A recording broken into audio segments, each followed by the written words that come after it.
ഇന്ന് ലണ്ടനിൽ നടന്ന പാർലമെന്ററി ചർച്ചകളിൽ പ്രധാന വിഷയം കുടിയേറ്റ നിയമങ്ങളിലെ പുതിയ ഭേദഗതികളാണ്.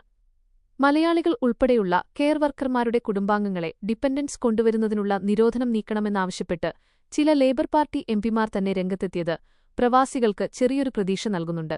എങ്കിലും നിലവിലെ സാമ്പത്തിക സാഹചര്യം പരിഗണിച്ച് പെട്ടെന്നൊരു മാറ്റത്തിന് ഗവൺമെന്റ് തയ്യാറല്ല. ഇതിനിടെ യുകെയിലെ പ്രമുഖ ബാങ്കുകൾ മോർട്ട്ഗേജ് പലിശനിരക്കുകളിൽ നേരിയ കുറവ് വരുത്തിയത് വീട് വാങ്ങാൻ ആഗ്രഹിക്കുന്ന മലയാളി കുടുംബങ്ങൾക്ക് ആശ്വാസകരമായ വാർത്തയാണ്.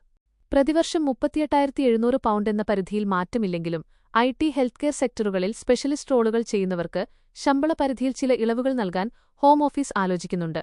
മതിയായ ശമ്പളം നൽകാതെ ആളുകളെ ചൂഷണം ചെയ്യുന്ന കമ്പനികളുടെ ലൈസൻസ് റദ്ദാക്കുമെന്ന കർശന മുന്നറിയിപ്പ് ഇന്ന് പുറത്തുവന്നു. അതിനാൽ വിസ പുതുക്കാൻ നിൽക്കുന്നവർ തങ്ങളുടെ തൊഴിലുടമയുടെ ലൈസൻസ് സ്റ്റാറ്റസ് കൃത്യമായി പരിശോധിക്കേണ്ടതുണ്ട്. ഇറാന്റെ പുതിയ സമാധാന നിർദ്ദേശത്തോട് ട്രംപ് ഇന്ന് വൈറ്റ് ഹൌസിൽ വെച്ച് പ്രതികരിച്ചു. ഇറാൻ തങ്ങളുടെ ആണവ കേന്ദ്രങ്ങളിൽ അന്താരാഷ്ട്ര പരിശോധകർക്ക് IAEA പൂർണ്ണ അനുമതി നൽകുകയാണെങ്കിൽ മാത്രം ഉപരോധം നീക്കുന്ന കാര്യം പരിഗണിക്കാമെന്നാണ് ട്രംപിന്റെ നിലപാട്. ഇതിനിടെ ഹോർമുസ് കടലിടുക്കിൽ തടഞ്ഞുവച്ചിരുന്ന ഒരു ബ്രിട്ടീഷ് എണ്ണക്കപ്പൽ ഇറാൻ ഇന്ന് വിട്ടയച്ചു. ഇത് ചർച്ചകൾ പുരോഗമിക്കുന്നതിന്റെ സൂചനയായിട്ടാണ് നയതന്ത്ര വിദഗ്ധർ കാണുന്നത്. എങ്കിലും അമേരിക്കൻ സൈന്യം മേഖലയിൽ നിന്ന് പിന്മാറാത്തത് സംഘർഷാവസ്ഥ പൂർണ്ണമായും ഒഴിയാൻ അനുവദിക്കുന്നില്ല. 2027ഓടെ ഭൂരിഭാഗം ഹെൽത്ത് സർവീസുകളും ഓൺലൈൻ അധിഷ്ഠിതമാക്കാനുള്ള ബജറ്റ് വിഹിതം ഇന്ന് പ്രഖ്യാപിച്ചു.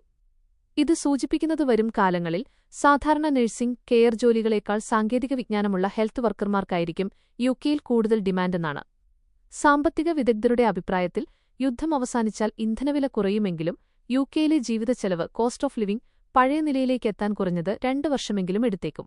അതിനാൽ പുതിയതായി യുകെയിലേക്ക് വരാൻ ആഗ്രഹിക്കുന്നവർ കേവലം ജോലി മാത്രമല്ല, അവിടുത്തെ ജീവിതച്ചെലവും കൂടി കൃത്യമായി പ്ലാൻ ചെയ്യേണ്ടതുണ്ട്.